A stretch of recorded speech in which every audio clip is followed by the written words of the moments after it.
para que a gente procure ter um cuidado quando a gente vai avaliar algumas realmente informações a esse respeito. Então, eu vou focar minha análise principalmente na quadrivalente, porque acho que a vacina que está aí em voga com a questão da campanha no Brasil, né? E trazer algumas reflexões sobre essa questão de adotar isso enquanto política pública nesse momento em que a gente está com relação ao desenvolvimento dessa vacina. Acho que a Paula já colocou, né, que eu sou médico de família, sou coordenador da Comissão Permanente de Farmácia Terapêutica aqui de Florianópolis, supervisor de estágio da atenção primária aqui da UFSC, e já trabalhei como consultor do Ministério da Saúde nessa área de avaliação de tecnologia e seleção de medicamentos. Então, primeiro colocar algumas questões, antes até de entrar em dados com relação a estudos publicados da vacina, eu acho que são fundamentais para que a gente possa interpretar essa questão da evidência científica disponível. Vai servir de controle. É importante que esses dois grupos eles tenham características semelhantes, ou seja, se a gente pegar o exemplo da vacina, exposição ao HPV, número de parceiros, enfim, coisas que foram citadas aqui já, né, tabagismo, HIV, que são fatores de potencial risco para o desenvolvimento de lesões no colo.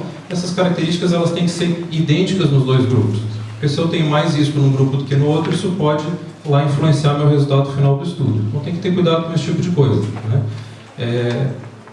Quando a gente analisa por protocolo, né, essas pessoas que vão deixando de cumprir etapas, não tomou uma dose da vacina, não fez um determinado exame previsto, não veio nas visitas de acompanhamento, elas saem da análise final e eu não tenho como garantir, na maioria das vezes, que essas características entre os dois grupos permaneçam as mesmas. Então isso pode influenciar o resultado, às vezes, ou diminuindo ou até supervalorizando o efeito daquela intervenção.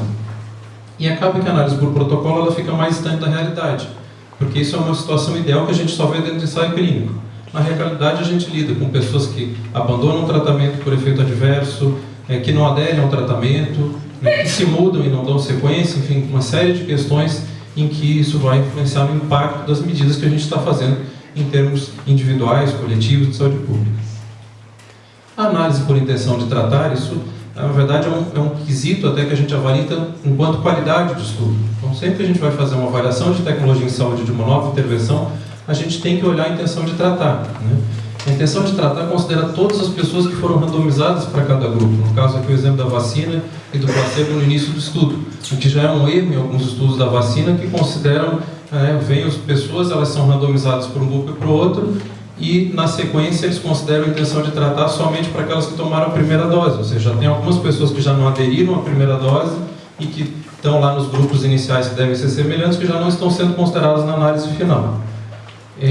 E a análise de intenção de tratar, ela tende a garantir que essas características sejam iguais nos dois grupos, o que também depende de outros critérios de qualidade, que essas pessoas foram adequadamente distribuídas. Se essas características realmente eram iguais no início do estudo. E acaba aproximando um pouquinho. O ensaio clínico nunca é exatamente igual à realidade, né? Sempre é um ambiente um pouco, né, porque você tem todo um acompanhamento diferenciado, mas tenta aproximar um pouco na medida em que a gente mantém na nossa análise justamente essas pessoas que não aderem ao tratamento, que têm efeito adverso, enfim. E aí algumas outras questões de como é que a gente mede essa questão da eficácia, né? É importante ver que existem duas maneiras de se falar que existe eficácia de uma medida. Uma delas é risco relativo e a outra é a diferença de risco, que mede isso em termos absolutos. Então aqui eu estou citando um exemplo, isso aqui é hipotético inicialmente, só para que a gente entenda isso, tá? Então vamos supor que a gente fez uma avaliação da vacina para condiloma num estudo e que deu lá 2% de ocorrência de condiloma no grupo que recebeu a vacina e 5% no placebo, né? Olhando assim, a vacina está reduzindo ali a incidência do condiloma, né? O risco relativo ele sempre vai comparar essas duas intervenções, né? O grupo da intervenção e o grupo controle, né? Ele significa uma regra de divisão entre um e outro, então 2 dividido por 5, 0,4, então tem um risco relativo de 0,4, que significa dizer, a gente vai ler isso muitas vezes em notícias na mídia, em conclusões de estudos, a vacina diminui em 60% o risco de condiloma, que é a fórmula para calcular isso. Quando se fala em estudo de eficácia da vacina, justamente isso está sendo calculado, né? 1 menos o risco relativo, vezes 100, chega lá nos 60%. É importante avaliar que esse risco relativo sempre deve, para que o estudo seja considerado bom, um dos dados que ele deve informar é esse intervalo de confiança. Ele depende do tamanho da amostra, então se a minha amostra é pequena, esse intervalo de confiança vai ser muito grande, e ele reflete essa variação do estado, né? Ele justamente me dá confiança. Se eu repetir aquele tipo de estudo em 95% das vezes, aquele resultado vai se situar dentre um intervalo, né, que normalmente está acima e abaixo desse risco relativo, que seria uma espécie de uma, não é bem média, mas como se fosse.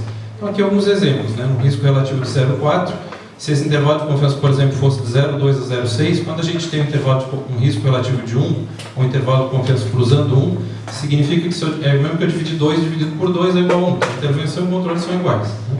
Então, quando ele está distante do 1, essa diferença é significante. Então, essa é uma medida que me ajuda a ver se existe diferença estatística entre essas intervenções. Se está aqui, 0,15 a 0,98, 0,98 é muito perto do 1. Então, isso está próximo da insignificância, eu tenho que olhar esse resultado com muito cuidado, muita cautela. E se ele cruza 1, então é porque não houve diferença entre uma intervenção e outra.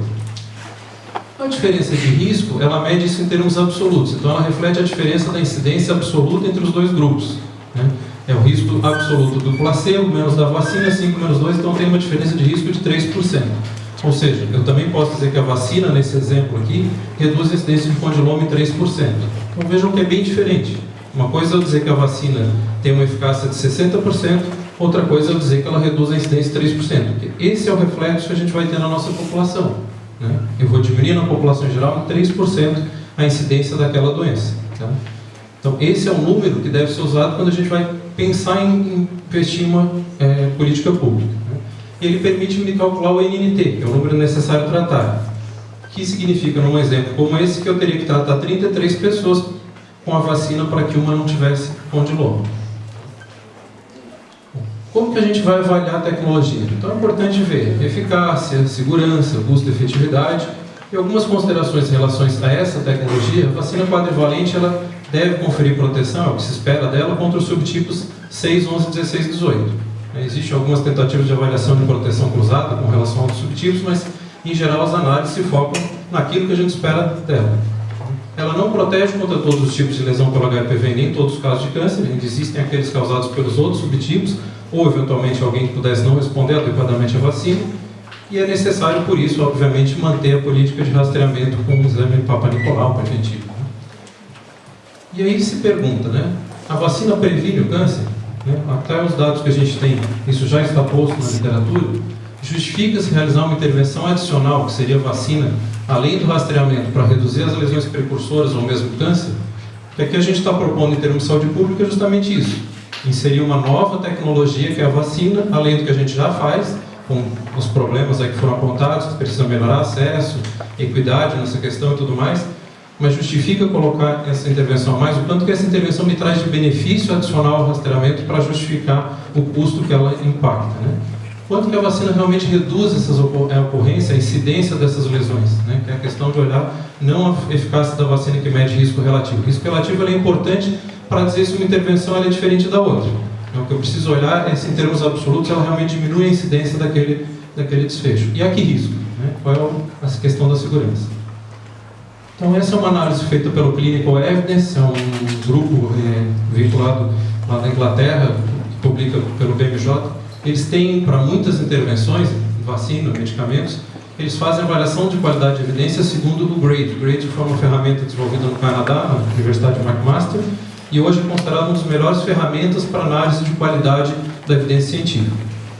Essa é uma análise que eles fazem em relação, então, é uma conclusão final, segundo o GRADE, de algumas publicações aí com relação à incidência, né, o índice de neoplasia intraepitelial cervical comparando a vacina e o placebo, e para eles a existência é evidente ainda é considerada de baixa qualidade. Então eles questionam um pouco essa questão dessa evidência. Vou comentar alguns estudos tentando trazer aquela lógica da intenção de tratar análise por protocolo, risco relativo e risco absoluto. Então, para vocês entenderem, que eu não vou ficar repetindo um por um, senão vai ficar extremamente cansativo, nós vamos sair daqui só amanhã.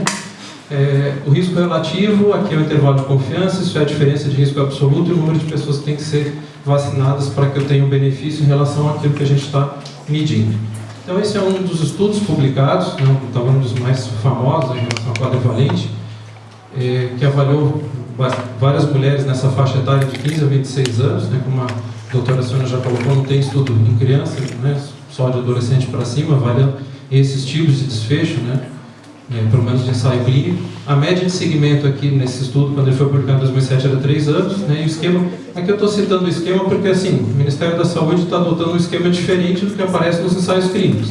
Então aí já vem uma questão da onde que o Ministério da Saúde tirou essa questão de fazer esse esquema da forma como está posta, que não é o que está aprovado pela Anvisa. Se vocês forem pesquisar, a bula do Gardasil é fazer 0, 2, 6 meses, não é o que eles estão propondo, né? E nenhum dos ensaios que eu estou trazendo aqui usa um esquema diferente disso. Então assim, vacina versus placebo. Notem que eles fazem nos estudos 2 tipos de análise, e a maioria não faz análise que, no meu ver, é o que interessa. Que assim, tudo bem que a vacina está focando em 2 subtipos, mas a gente sabe que esses 2 subtipos aqui, ou 4 no caso aqui, né, essa análise é 2 subtipos, eles têm um impacto sim nessas lesões precursoras, no câncer e tudo mais, mas tem os outros subtipos que a vacina não cobre, né? Então, em termos de saúde pública, aquela lógica que eu falei antes, eu vou adicionar uma nova intervenção ao rastreio e eu tenho que ter um benefício adicional com isso que justifique essa nova intervenção, certo?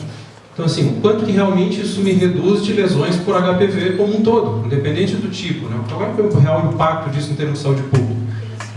Então, é importante que a gente avalie também, não só focando na análise específica, mas também o que ele impacta na lógica do HPV, comportamento do HPV como um todo, né? Existe a questão do ninho vazio, trazida aqui pelo Ronaldo, como é que os outros subtipos que a vacina não protege vão se comportar no momento que você começa a bloquear outros subtipos, né? Como é que isso vai se comportar do ponto de vista biológico? Então, aqui é um desfecho por intenção de tratar, comparando lesões específicas por esses 2 subtipos. A gente vê que para lesões cervicais de alto grau, de uma maneira geral, ele diminui em 1% esse risco.